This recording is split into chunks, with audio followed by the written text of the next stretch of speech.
What's up everyone and welcome back to the channel. In today's video, I'm super excited. I have the new Greenworks Pro 2500 PSI electric pressure washer. I did a review in the past on some of the other Greenworks Pro pressure washers. They got phenomenal numbers, guys. With the largest orifice size nozzle that I had, on the 2700, I have some notes here. On the 2700 PSI unit, I was able to get 1200 PSI at 1.875 GPM. Phenomenal. If I had bumped it up, that was a 3.5 orifice nozzle. If I bumped it up, definitely would have got over that 2 GPM mark and still been in a good PSI range. With the 3000 PSI unit, with that same 3.5 orifice, the biggest one I had, I was able to get 1900 PSI at 1.75 GPM. So again, with a larger orifice, probably could have got to like 1100 PSI, and again, well over 2 GPM. So fantastic units. So I'm super excited to test this thing out. But first guys, here are the numbers. If you just wanna know what are the numbers this thing gets, here they are. Okay guys, so I just finished testing the unit. Here are the numbers. With the 15-degree nozzle that it comes with, it's getting 2400 PSI at 1.188 GPM. That's within the PWMA standards. They give it about a 10% variance. Fantastic, it's true to its word, true to the numbers with this unit. The 25-degree nozzle, 2100 PSI, 1.312, I don't remember what I wrote, a little over 1.3 GPM. The 40-degree nozzle got the same exact numbers, 2100 PSI, 1.3-ish. The turbo nozzle dropped the PSI down to 1400 PSI, and we were getting 1.75 GPM with that nozzle. Now I did take an aftermarket nozzle that I have, it's a 3.5 orifice, 40-degree nozzle, and I was able to achieve 1200 PSI at 1.875 GPM. So again, guys, you can probably go to a 4 or 4.5 and get even better numbers than that. I mean, like drop it down to 900 PSI, 1000 PSI, and be getting that 2+ gallons per minute. So fantastic units there. We're gonna get into testing everything else, so stay tuned for that. But if you just are wondering, hey, you're somewhere and you see it and you're wondering if you should buy it, those are the numbers, true to its word. Good unit. So now back to the pressure washer. This one includes the Tru Brushless technology or jet flow technology, and basically what that is, I talked about in the past. I wasn't that excited about it because it had a little bit of a delay, a ramp up time, but the people from Greenworks actually reached out to me, which I thought was really cool. And they explained the situation to me on what that actually is, what it does, why it has a little ramp up, and it makes total sense. So we're gonna touch on that as well. But let's just go ahead and pop this thing open, check out what it comes with, and get it unboxed. So here is the unit right out of the box. Comes with the wheels already installed. All you have to do is install the back piece and then the storage that goes on it. Makes it really simple. What else does it come with? It comes with, again, here's the storage that goes onto the handle. Comes with your pressure washer wand and the extension. Some of the mounting storage pieces that go onto the back handle. And then it also comes with a 25-foot braided pressure washer hose. Now this thing is fantastic. They went industrial grade with this unit. So they really wanted to build it for the professional, not just in car detailing or anything, but someone that's using it at a work site and having a steel braided hose. It's just gonna last. 25 feet. It's pretty standard for these companies to give a 25-foot hose. I like a longer one. I like a 50-foot hose, but still not bad. And I would still, personally, I would still run an Uberflex hose or a FlexZilla hose, just because they're easier to work with. They're much more pliable. I'll show you that down the road. Additionally, guys, on top of all the stuff that they give you, they actually give you a bonus set of quick disconnects for the pressure washer setup. I always recommend you guys buy these anyways, so the fact that it comes with it is really cool. So now let's go ahead and assemble this thing. Like I said, it's gonna be super simple, just attaching the back, attaching the pieces onto that, and we're done.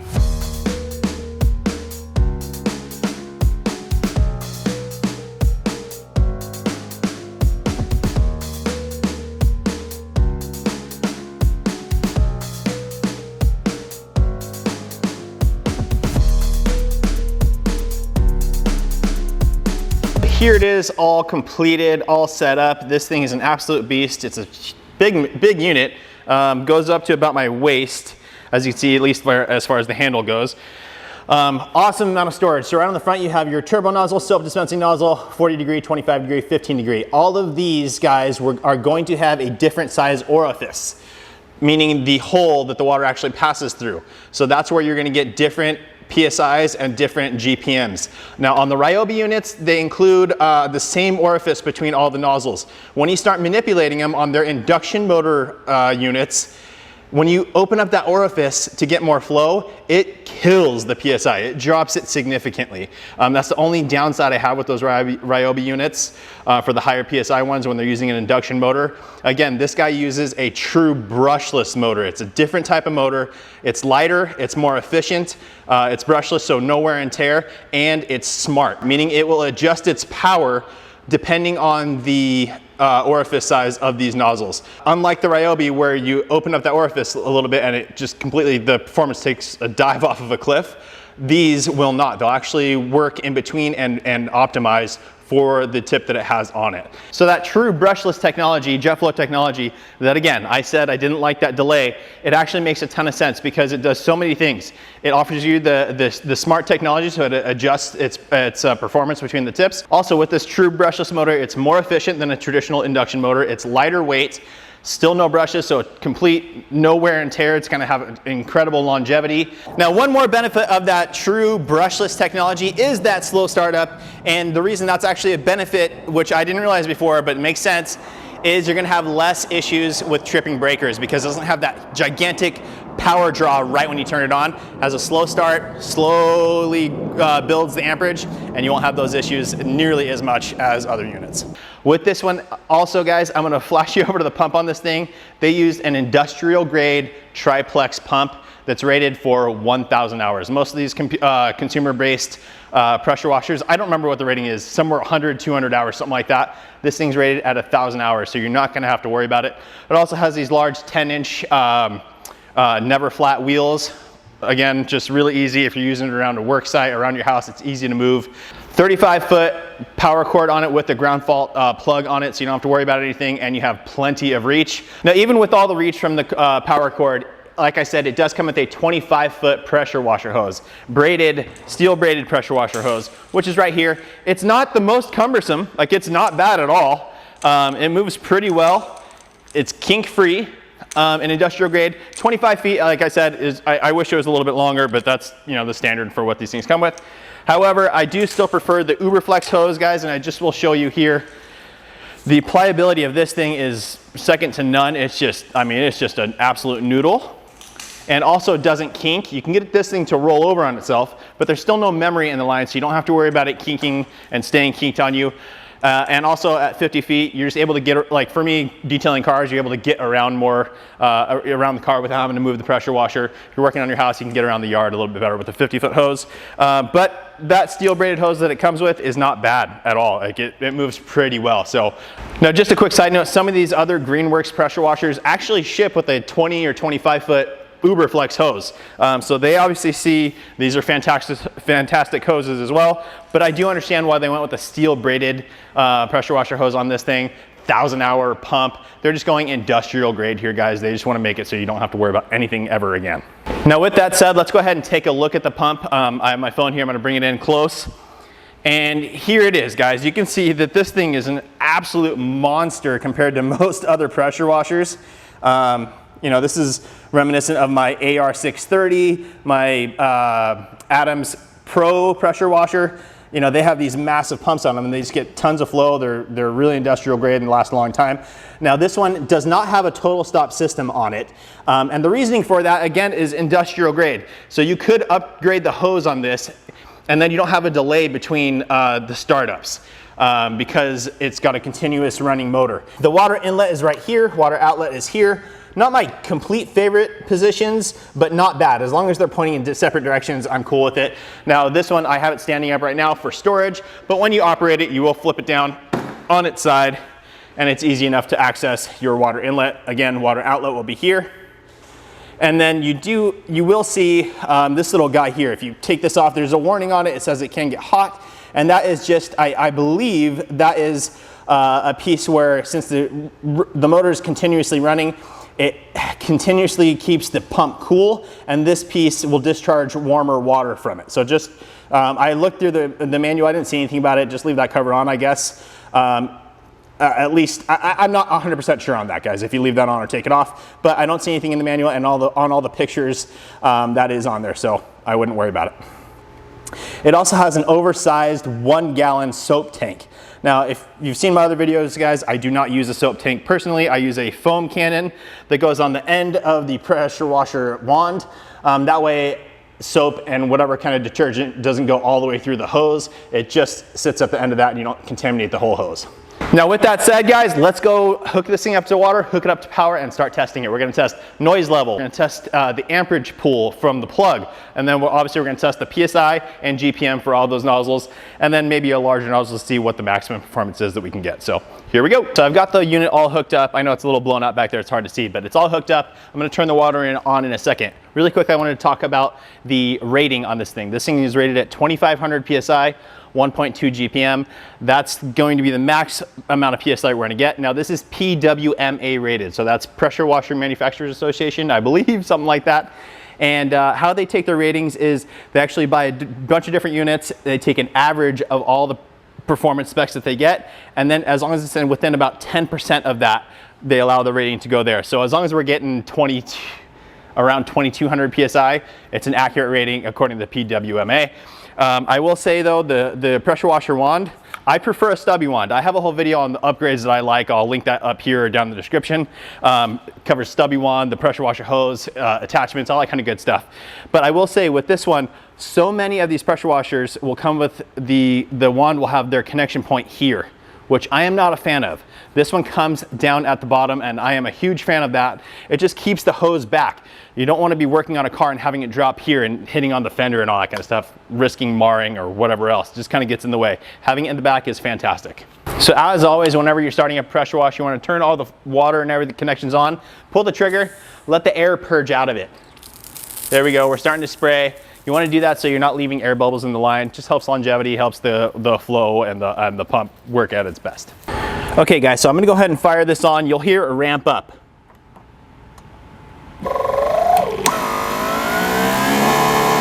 There we are. So again, we'll test the decibel meter on that and see how loud that is down the road. Really quickly, just to show you, I'm gonna pull the trigger. That smart technology of it adjusting for the nozzle, they say it happens within like 1 to 3 seconds or something like that. So I'm gonna pull the trigger, you'll be able to hear the motor kind of adjust for that amount of time, and then it's good to go. And there we are, it's optimized there. And now we're nice and consistent. Okay, so in order to test the amperage, I'm gonna use the 15-degree nozzle because I believe that has the smallest orifice. The smallest orifice is gonna create the most draw, it's gonna pull the most amps. So I'm gonna go ahead and pull the trigger, let the amperage meter run up till it's at its max, and then I'll let you know what it is. So 14.67 is where it maxed out, and it's coming back down. So this thing is rated at 14 amps, I think, for the motor, so that makes sense that we're sitting there with this nozzle. Now we're gonna get ready to test the decibel reading or the noise level. Again, I really like total stop systems in these pressure washers. However, not having one, in order to get this type of performance, we would be comparing it to a gas pressure washer anyways. So I don't see, it's still way quieter than a gas pressure washer. So I think it's kind of a null and void point there. I don't think there's any issue with that. Again, you know, having the total stop's nice, but not a big deal. So I have my decibel reader here. Oh, let's see here, okay. Ambient noise is typically around 55. So we're sitting 72-ish. I'm gonna go ahead and pull the trigger and see what it goes to.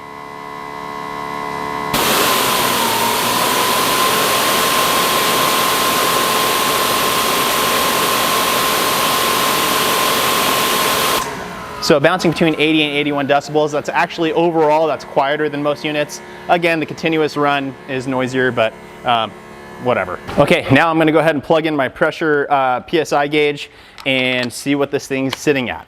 So it just plugs right in line, right there. And I'm gonna go ahead and turn it back on. See if it builds any pressure just from that. And it does. And it shoots us right up to about 2650. Yeah, about 2650 of built pressure. Now let's go ahead and pull the trigger and see what we get. Yeah, we're about 2350 to 2400 PSI. Here we go.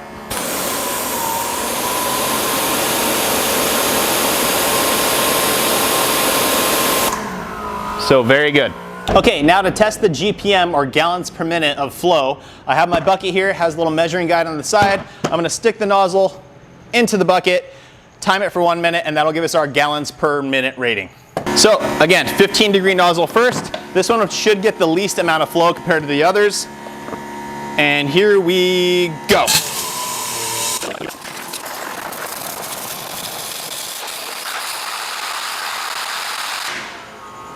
Okay, so there is 1 minute with the 15-degree nozzle. Now guys, I'm actually gonna be doing the exact same test all the way through those other tips as well. I'm not gonna film it, it just takes longer to put it in the video. There's no need. I'll just give you the numbers after this. So we are slightly above 4.5 quarts.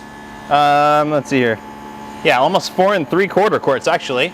So I'm gonna plug that in and see what that comes to for us in gallons. So that puts us at 1.188 gallons per minute, which again, it's rated at 2,500 PSI, 1.2 GPM. We're getting 2350 at 1.188, which is right there. Can't complain about that, guys. That's an accurate machine. Let's go ahead and see now, test out the other tips and see what kind of performance we can get to for car detailing. If we can decrease that PSI, increase that GPM. Now we're moving on to the 25-degree nozzle, and again, this will have a different size orifice, which is cool because the Ryobis just give you one size across the board, at least with their higher end induction motor units. So here we go, gonna pull the trigger.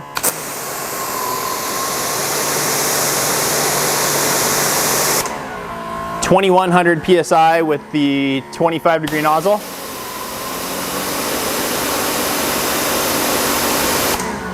Going on to the 40-degree, I believe this has a larger orifice than the others because usually 40-degree you're going to be working on your cars and things like that, so they want to open it up so it drops the pressure. I typically like to operate between 900 to 1200 PSI when I'm detailing cars. I don't think this is going to get that low because this thing's getting a lot of PSI, but let's just see what it gets.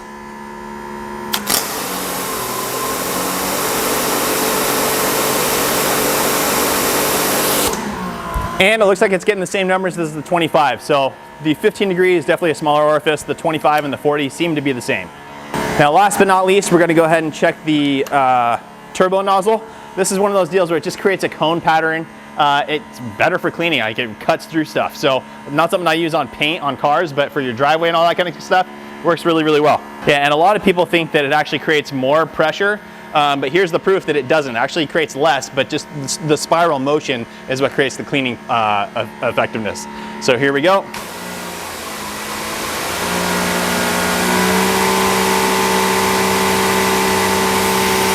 So we're at about 1400 PSI. And now last but not least, I have a 3.5 orifice 40-degree nozzle. I buy these on Amazon. I'll link it down in the description for you guys. 3.5 is typically what I use. With this unit and some of the other Greenworks Pros, you could probably go above that and just decrease your PSI a little bit more and get even more flow. But here we go, let's test the 3.5 on this unit.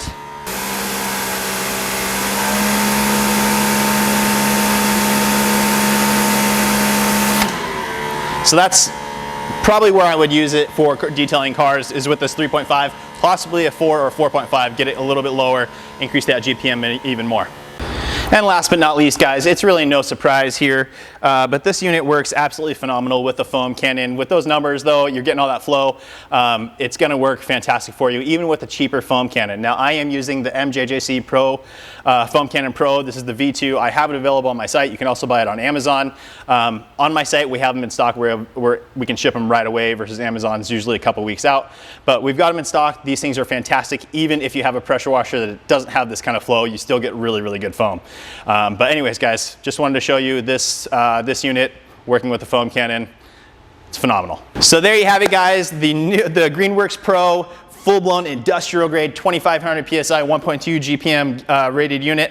Fantastic unit. This thing retails, I think, for $699 because of that longevity that you're going to get with the industrial triplex pump and all that kind of good stuff. It makes sense. You're comparing it to like the Adams Pro. I think it's $1,000 or with discounts 800 to 1,000. The AR Blue 630, which again is around that $800 mark. The Krenzla obviously is more than that. This thing's performing right in there, so you can't complain about that. Fantastic unit. And on Greenworks' site, I just went on there. It's on sale. It's $175 off, so it comes to $524.99. Phenomenal value for that. If you're a professional detailer, I would get this thing for sure. The only downside is the continuous motor, but again, with the reasoning behind it. It makes sense. It's just, I like to have a total stop. But anyways, guys, I hope that video helps you. Please make sure to like the video. Make sure you're subscribed, turn on the notification bell, and we'll see you on the next one.